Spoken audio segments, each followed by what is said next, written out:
तो अभी आप वंचित बहुजन आघाड़ी का राजीनामा देंगे कि दिया है? मैंने अभी वंचित बहुजन आघाड़ी का राजीनामा दिया नहीं है। क्या देंगे? हाँ, दूंगा। वंचित बहुजन आघाड़ी का राजीनामा तो बहुजन समाज पार्टी में पक्ष प्रवेश करेंगे? अभी फिलहाल में मैंने पक्ष प्रवेश किया नहीं। उन्होंने मेरे को टिकट दी है। रिपब्लिकन पक्ष हो गया, आम्बेडकरी विविध संगठन हो गया, बीएसपी ने, और वहाँ सम्मानपूर्वक अगर सम्मानपूर्वक अगर मेरा ये होगा पक्ष प्रवेश नहीं सम्मानपूर्वक अगर मेरे साथ बर्ताव होगा तो मैं उसके बारे में जरूर विचार करूंगा। बसपा के बारे में? हाँ। तो आपको तो इतना बड़ा अध्यक्ष पद का चुनाव लड़ा रही है बसपा, आप क्या विचार करेंगे दिनेश भाऊ? आप मैंने सम्मानपूर्वक अगर मेरे साथ में ये तो बहुत बड़ा सम्मान है अध्यक्ष पद का उम्मीदवारी देना। तो हारी जीती बात की बात है ना, हार जीत होती नहीं होती, क्या होता जीत होती नहीं होती, वो बात की बात है। पर बाद में अगर इच्छा हो गई, अगर मेरे कार्यकर्ताओं से सलाह मशवरा करके मैं उसके बारे में विचार करूंगा। विचार क्या करेंगे आप? उसके बारे में विचार अभी फिलहाल में अभी बोलना बरोबर उचित नहीं है उस विषय के ऊपर। बीएसपी और वंचित बहुजन आघाड़ी की युति होना चाहिए और अपना समाज का मतों का विभाजन नहीं होना चाहिए करके मैं भरपूर प्रयत्नशील रहा, पर आखिरी तक उन्होंने उसके वो विषय के ऊपर उन्होंने विराम दे दिया कि भाई बीएसपी के साथ में युति नहीं करना है। तो मैं वंचित बहुजन आघाड़ी के अकेले के दम पर चुन के नहीं आ सकता और वंचित बहुजन आघाड़ी के नाम से उतना मतदान नहीं मिल सकता जितना मतों का विभाजन हो सकता। यहाँ पर बुद्धिस्टों का यहाँ पर 2011 के जनगणना अनुसार 15,000 मतदान है और 2011 के बाद में आज से 12-15 साल हो गए तो उसमें 3-4 हजार और बढ़त हो गई। कम से कम 19,000 यहाँ पर अपना बुद्धिस्ट का मतदान है और 2000 के पास अपना एसटी मतदान है, एसटी का ऐसा 20-21 हजार के पास है। 75% भी अगर मतदान हुआ तो मेरे विजय निश्चित है। कितना वोटिंग आपको मिलेगा, ऐसी आपको अपेक्षा है? कितना वोटिंग मिलेगा? मैं 14 से 15,000 वोटिंग में ले सकता हूँ और समाज के भरोसे पे समाज मेरे को वोटिंग करेगा 14 से 15,000 तक। तो आपका विजय पक्का है? मेरा विजय पक्का है। अदर समाज में भी देखा जाए तो अम्बेडकरी मूवमेंट का वोटिंग तो बहुत सारा है। यहाँ पर बहुजन समाज पार्टी मैदान में है, वंचित बहुजन आघाड़ी भी मैदान में है, भीमसेना मैदान में है, चंद्रशेखर आजाद का भी उम्मीदवार यहाँ पर है। ऐसे में आपको ये नहीं लगता कि हमारे बहुजन जो वोटिंग है इसमें डिवाइडेशन होगा और कहीं ना कहीं हमको असफलता मिलेंगी? नहीं, ऐसा कुछ नहीं है। जो भी यहाँ तो भीमसेना का तो नगर अध्यक्ष के लिए नहीं है कोई उम्मीदवार और वंचित का है। तो मेरा जो 40 साल का अनुभव है, मैं समाज कार्य करते आ रहा हूँ 40 साल से, लोगों में समाज में मेरे को समाज में मेरी एक अच्छी पकड़ है और मैं माजी जिला परिषद सदस्य हूँ। मेरा एक अच्छा अनुभव है तो मेरे पीछे समाज खड़ा रहेगा ऐसा मेरे को पूरा विश्वास है मेरे को। कितना वोटिंग आहे? नमस्ते भारत, आपण बघत आहात WH न्यूज। मी विजय खवसे। सध्या मी वाडी नगर परिषद या ठिकाणी आहो आणि वाडी नगर परिषदेच्या निवडणुकीचा अर्ज भरण्याचा आजचा शेवटचा दिवस आहे। जनतेमधून नगराध्यक्ष निवडायचा आहे, त्यामुळे आतापर्यंत सर्वच पक्षांनी आपले पत्ते ओपन केलेले नव्हते की नगराध्यक्षाचा उमेदवार कोण असणार, पण आजच्या दिवशी मात्र सर्वच पक्षांनी आपले पत्ते ओपन करत नगराध्यक्षाच्या पदाचे जे उमेदवार आहे ते जाहीर केलेले आहे। माझ्यासोबत बहुजन समाज पार्टीचे उमेदवार दिनेश भाऊ बनसोड आहे, त्यांनी सुद्धा नगराध्यक्ष पदाचा अर्ज दाखल केलेला आहे आणि ते सध्या बाहेर आलेले आहे। आपण त्यांच्यासोबतच बातचीत करूया। दिनेश भाऊ, तुमचं WH न्यूज मध्ये स्वागत आहे आणि अभिनंदन सुद्धा। धन्यवाद की तुम्हाला बहुजन समाज पार्टीनं या पदाच्या लायकीचे समजले। आज दिनांक 17, हिंदी में बोलूं? बिल्कुल हिंदी में बोलिए। आज दिनांक 17 तारीख को आज आखिरी दिन था बिल्कुल फॉर्म भरने का। कुछ दिनों से बीएसपी, रिपब्लिकन पक्ष, आम्बेडकरी संगठन के लोगों से बातचीत हो रही थी, सब चल रहा था। आज सब पूरा घड़ के आया। अभी आम्बेडकरी संगठन के ओर से, विविध आम्बेडकरी संगठन की ओर से और रिपब्लिकन पार्टी की ओर से और बीएसपी की ओर से मेरे को उम्मीदवारी घोषित की गई। मैं उनका सबसे पहले बीएसपी और बाकी आम्बेडकरी संगठन और रिपब्लिकन पार्टी के लोगों का मैं धन्यवाद अदा करता हूँ और आने वाले दिनों में पूरी ताकत के साथ में पूरे समाज का मेरा यहाँ पर 20,000 के पास मतदान है और मैं पूरे समाज का मतदान एकजुट कर बीएसपी के सभी उम्मीदवारों को, सभी वार्ड मेंबर को चुन के लाने का प्रयत्न करूंगा। पूरा भरपूर प्रयत्न करूंगा। मैं अपने लिए भी पूरा भरपूर प्रयत्न करूंगा तो ज़्यादा से ज़्यादा मतों से मैं चुन के आ सके और यहाँ पर चुन के आने के बाद में मैं पूरा सर्वांगीण विकास कर सकूँ। जो भी यहाँ की समस्या है वाड़ी परिसर की, सबका मैं विकास कर सकता हूँ। नहीं, आप अध्यक्ष पद के चुनाव के लिए यहाँ पर है, खास करके आपके मुद्दे क्या है, किन मुद्दे के ऊपर में आप लोगों को वोटिंग मांगेंगे वाड़ी शहर के? मुद्दे तो वैसे बहुत है। यहाँ पे गोर गरीब जनता रहती है, जहाँ पे कई सालों से 40-50 सालों से यहाँ पे जो मालकी हक के पट्टे नहीं मिले झोपड़पट्टी को, वो पहला मेरा प्रमुख मुद्दा है। फिर यहाँ पे गोर गरीब बच्चों के लिए अपने क्या बोलते हैं ट्यूशन क्लासेस है, जो फ्री में ट्यूशन क्लासेस लेने का एक मेरा ये है कि भाई जो गोर गरीब बच्चे हैं उनको फ्री में ट्यूशन क्लासेस पढ़ाने का एक वो दूसरा मुद्दा है। और यहाँ पे अच्छा गार्डन होना चाहिए, स्वच्छ पानी होना चाहिए और बिजली मिलना चाहिए सभी के घर घर में, रोड बनना चाहिए और भी बाकी जो भी मुद्दे होंगे उसके ऊपर मैं पूरा प्रयत्न करूँगा।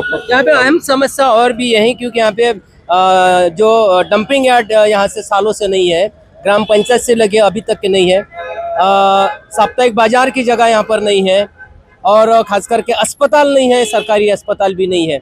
ये भी मुद्दे आपके एजेंडा में रहेंगे?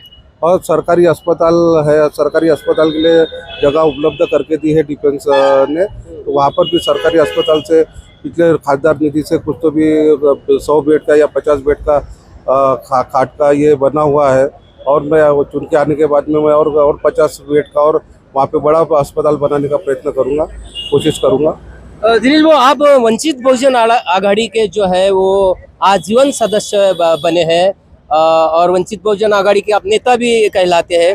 ऐसे होने के बावजूद आप बहुजन समाज पार्टी से टिकट क्यों लिए? क्योंकि वंचित बहुजन आघाड़ी ने आपको टिकट नहीं दी क्या?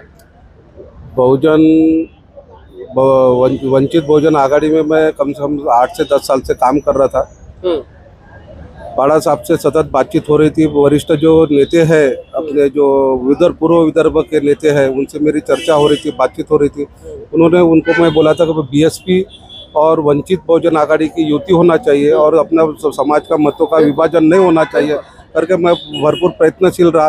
पर आखिरी तक उन्होंने उसके वो विषय के ऊपर उन्होंने विराम दे दिया कि भाई बीएसपी के साथ में युति नहीं करना है। तो मैं वंचित बहुजन आघाड़ी के अकेले के दम पर चुन के नहीं आ सकता और वंचित बहुजन आघाड़ी के नाम से उतना मतदान नहीं मिल सकता जितना मतों का विभाजन हो सकता करके मैं बीएसपी और रिपब्लिकन पक्ष और आम्बेडकर विविध संगठना और बाकी और भी जो संगठना है, संस्था है, उन्होंने मेरे को सभी ने समर्थन दिया और मैं अधिकृत उम्मीदवार हूँ यहाँ पे।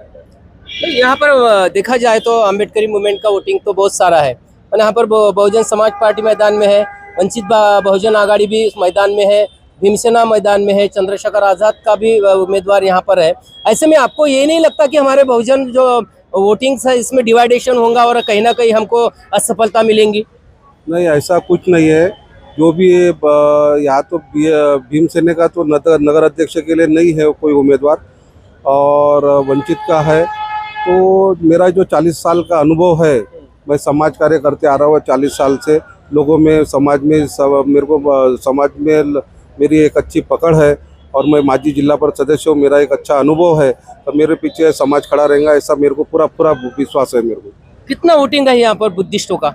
यहाँ पर 2011 के जनगणना अनुसार 15,000 मतदान है और 2011 के बाद में आज से 12-15 साल हो गए तो उसमें 3-4 हज़ार और बढ़त हो गए।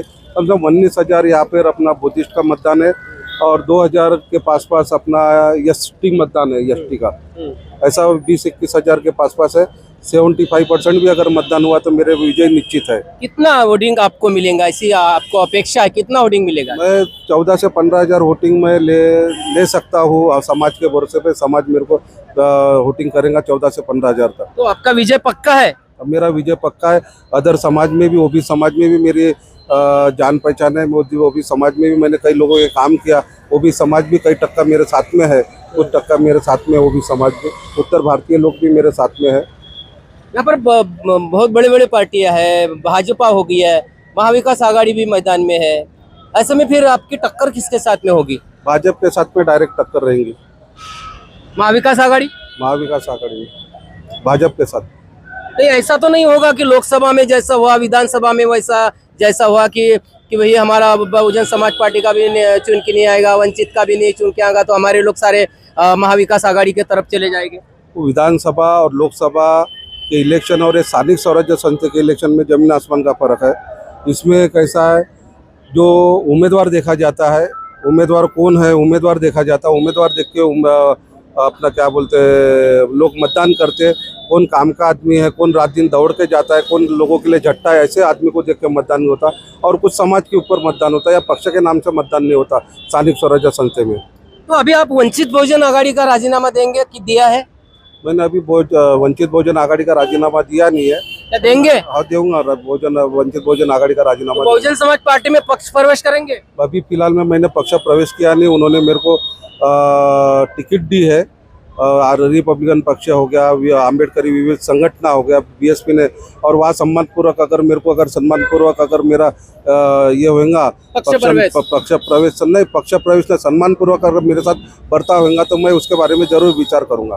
बसपा के बारे में? हाँ। अभी तो आपको तो इतना बड़ा अध्यक्ष पद का चुनाव लड़ा रही है बसपा, आप क्या विचार करेंगे दिनेश बाबू? आप मैंने सम्मानपूर्वक अगर मेरे साथ में ये तो बहुत बड़ा सम्मान है, अध्यक्ष पद का उम्मीदवारी देना। तो हारी जीती बात की बात है ना, हार जीत होती नहीं होती, क्या होता जीत होती नहीं होती, वो बात की बात है। पर बाद में अगर इच्छा हो गई, अगर मेरे कार्यकर्ताओं से सलाह मशवरा करके मैं उसके बारे में विचार करूंगा।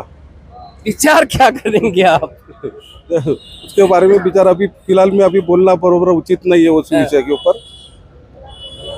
तो निश्चित रूप से ये थे हमारे साथ में फिलहाल में जो है बहुजन समाज पार्टी के नगराध्यक्ष वाड़ी नगर परिषद के उम्मीदवार जो है दिनेश भाऊ बंसोड़ है। शुरू में ये वंचित बहुजन आघाड़ी के आजीवन सदस्य बने हुए हैं, तो वंचित बहुजन आघाड़ी में भी है अभी और बहुजन समाज पार्टी में भी है। फिलहाल दोनों पार्टी अम्बेडकरवादी पार्टी है, लेकिन उनका एक ही कहना है कि मेरी जीत पक्की है। पक्की इसलिए है कि यहाँ पर जो है वाड़ी नगर परिषद में बहुजन समाज पार्टी नहीं, अम्बेडकरी मूवमेंट का, मैं बहुजन समाज पार्टी का ही नहीं कहूँगा, कि अम्बेडकर विचारधारा का जो मतदाता है यहाँ पे 30 से 32% यहाँ पर मतदाता है।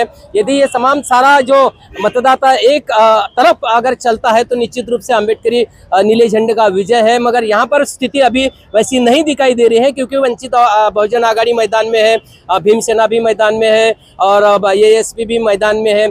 ऐसे में हमारे वोटों का यदि बंटवारा होता है तो निश्चित रूप से यहाँ पर जो है दूसरे को फायदा होने की उम्मीद पूरी है। तो 2 तारीख को मतदान है। आप 2 तारीख को मतदान केंद्र में अवश्य जाइए, अपने मता का अधिकार जो है ये वहाँ पर बजाइए, क्योंकि डॉक्टर बाबा साहब आम्बेडकर ने बहुत ही अमूल्य ये अपने को मत का अधिकार दिया है। आप किसी को भी मतदान करिए, मैं ये नहीं कहूँगा, मगर अपना मतों का जो अधिकार है वो बजाइए और इसका परिणाम जो है 3 दिसंबर को आपको पता चलेगा कि ये नई बिल्डिंग जो वाड़ी नगर परिषद की बनी है वहाँ के कुर्सी पर कौन बैठता है, नीला झंडा बैठता है या भगवा झंडा बैठता है या तिरंगा वाले बैठते हैं, ये तो स्पष्ट होगा 3 तारीख को। तो तब तक के लिए आप देखते रहिए WH न्यूज़, लाइक करें, सब्सक्राइब करें।